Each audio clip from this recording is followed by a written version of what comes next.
Welcome to Pimpy's Investment Chat, where we keep investment talk simple. And here's your host, Pimpy. What is going on out there, peeps? Let's get back to Iraq. There's a couple of things that I see that grab my attention, especially when you're talking about gold. All right, so they are talking about gold. As usual, Al-Sudini is taking some steps to do what it takes to get Iraq back on track. But here's something you might not have known. I hear all this talk out there about this is going to be the greatest Christmas. The back screen people, this and that. But a lot of people don't even know. We spoke about this before. There's a list that Iraq must complete before they have their restrictions removed. They still have restrictions. Can you walk down right now to your bank that sells currency and buy and sell Iraqi Dinar? I think Chase Bank is the only one that does that. I'll show you the list, and I'll show you how far along we are, okay? Before we get started, do me a favor and hit the thumbs up button, and if you're not a subscriber, please do so, because when you do, it helps out the channel, and I certainly do appreciate it.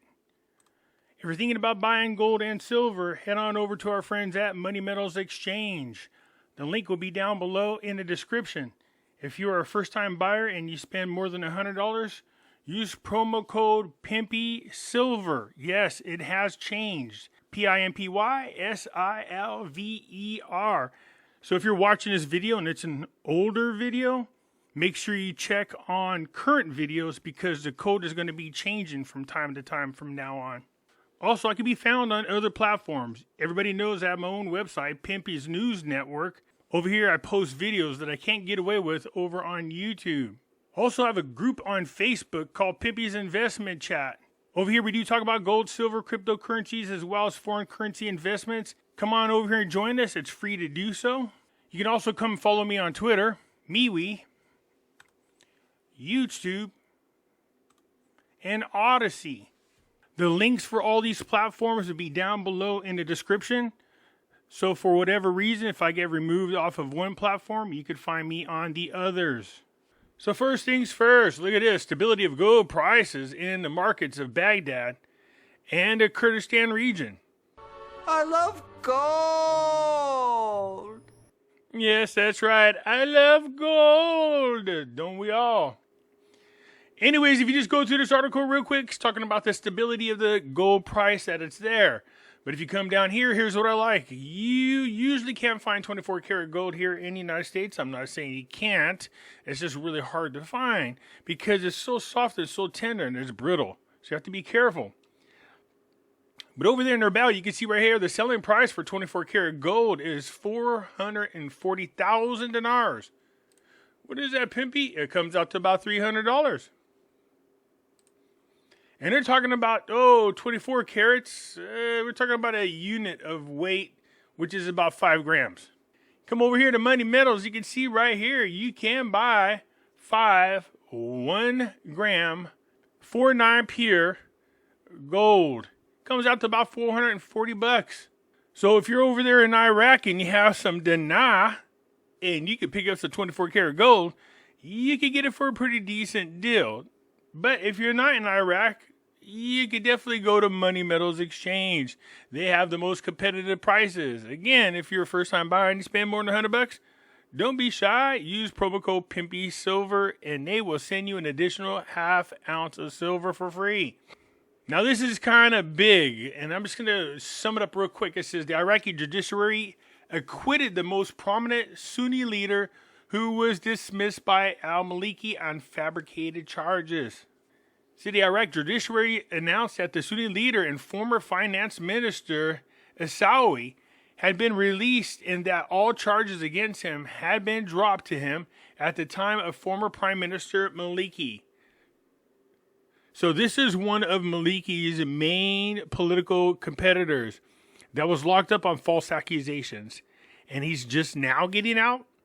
I think you're going to have a real pissed off person that's now free and at one time was a political foe of al-Maliki is going to be a much bigger pain in the butt to Maliki now that he's out. Said in June 2020, the Supreme Judicial Council announced that al-Isawi is released on bail after there was no evidence addressed to him according to terrorism. So look, there seems to be an issue with Maliki and laws. We still have not heard anything yet about the recordings of him wanting to kill Sauter. So I'm waiting to find out what's going on with this. But right here you can see he falsely accused a person who's a political opponent of his and had him locked up. So unless I'm misunderstanding exactly what it is this article is talking about, one of Maliki's biggest rivals are now free 100%. Said a slight decline in the exchange rate of the dollar. Again, when the dollar loses points to the Iraqi dinar, that's good for us. But when the dollar exchange rate gains or increases, that's bad. Since Saturday, the exchange rate of the dollar witnessed a slight decrease in local markets. That's good. It's slight, but still going in the right direction. And the Central Bank of Iraq decided earlier to adjust the exchange rate of the dollar against the Iraqi dinar as the price of buying a dollar from the Ministry of Finance reached 1,450 dinars. So it seems to me we're right back where we needed to be. It says more than 280,000 barrels per day of Iraq's oil exported to America in a week. So, it's around the same, but here's my thing. OPEC Plus, I think, announced this morning that they're going to reduce the amount of oil produced by 2 million. Of course, what that does is, the supply and demand. They're reducing the amount of oil available to the world by 2 million barrels.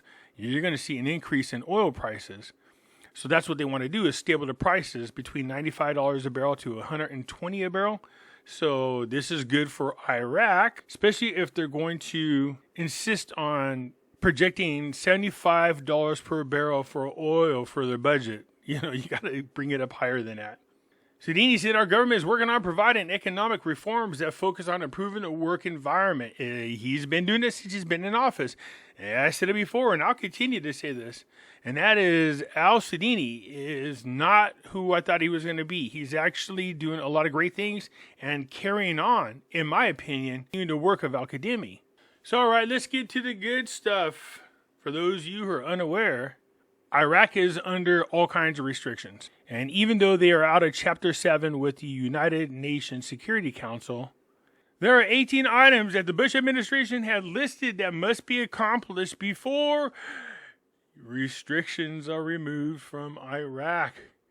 And this includes a big portion of their trade embargo and a big portion of their currency restriction. But the list has not been updated since 2008. What the hell? They're supposed to be doing an assessment every 2 years, and I did not find a updated assessment list.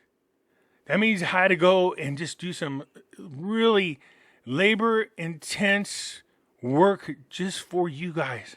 Yes, it was terrible. Just kidding.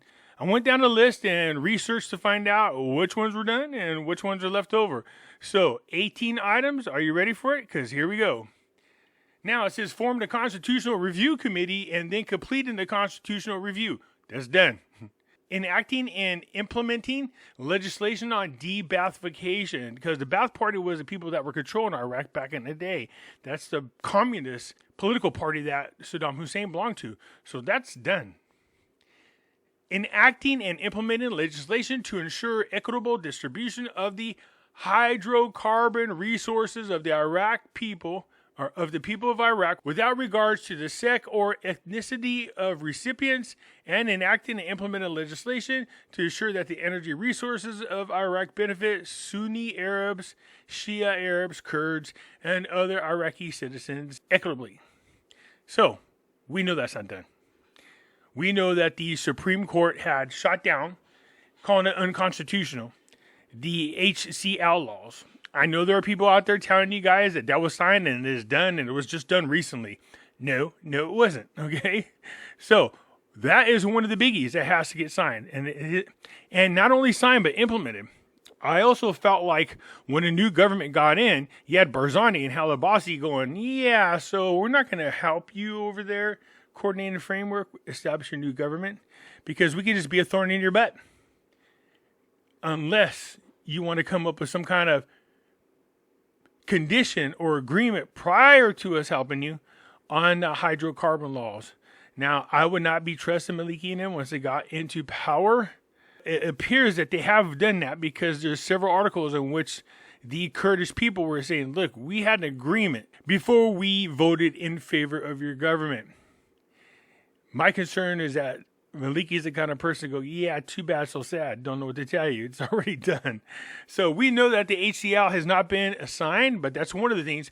Enacting and implementing legislation to procedures to form semi-autonomous regions. That was done, I believe, in 2008. Enacting and implementing legislation establishing the Independent High Electoral Commission, provincial election laws, provincial council authorities, and a date for provincial elections. And we know that's been done. Enacting and implementing legislation addressing amnesty. That has been done. So far of these ones right here, we got 6. One of them has not been done. And we all know we've been monitoring the whole HCL issue for quite some time. Here we go again. Enacting and implementing legislation establishing a strong militia disarmament program to ensure that such security forces are accountable only to the central government and loyal to the Constitution of Iraq. Now, we know Al-Qadimi tried that, and he got pretty dang close. But you got to remember, the Popular Mobilization militia group, they are broken up in thirds.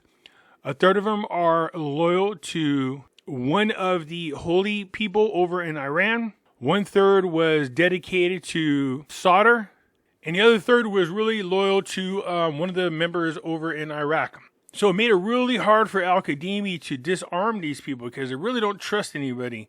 And they were the ones that were out there fighting against ISIS. Once you're battle torn like that, it really depends on where your loyalties are. But they're not the only militia group. Under Al-Qadimi, they started going through and blocking off cities and confiscating the arms from people. And then it was stopped. And then al-Sudini started doing the same thing. And I've not heard an update on it. But they're doing their best to disarm the militia groups. I just really don't know how successful they're going to be at that. So how do you measure this? You know what I mean? How do you measure what is going on? Now, there are a group of people who are willing to acknowledge that the Iraqi security forces are legitimate. They agree that these people are legitimate. And Al-Qadimi, again, try to tell the militia groups to fall in line. If you want to be part of this movement, be one of the Iraqi security forces and go out there and help Iraq. But you guys have to obey and take orders from the guy that's in charge of the military, which is the prime minister. The other one, establishing support political, media, economic, and services committees in support of Baghdad's security plan, is done. Anyways, you can go down the list here and see all the ones that are done. On this particular page, there are 10 items with only one of them not complete. We're so close. So close. Allocating and spending $10 billion in Iraq's revenues for reconstruction projects, including delivery of essential services on an equitable basis. At one time, they were like 67% through this $10 billion budget. But I think they are not only are they through with it, but a lot of the money was recovered that was being spent frivolously.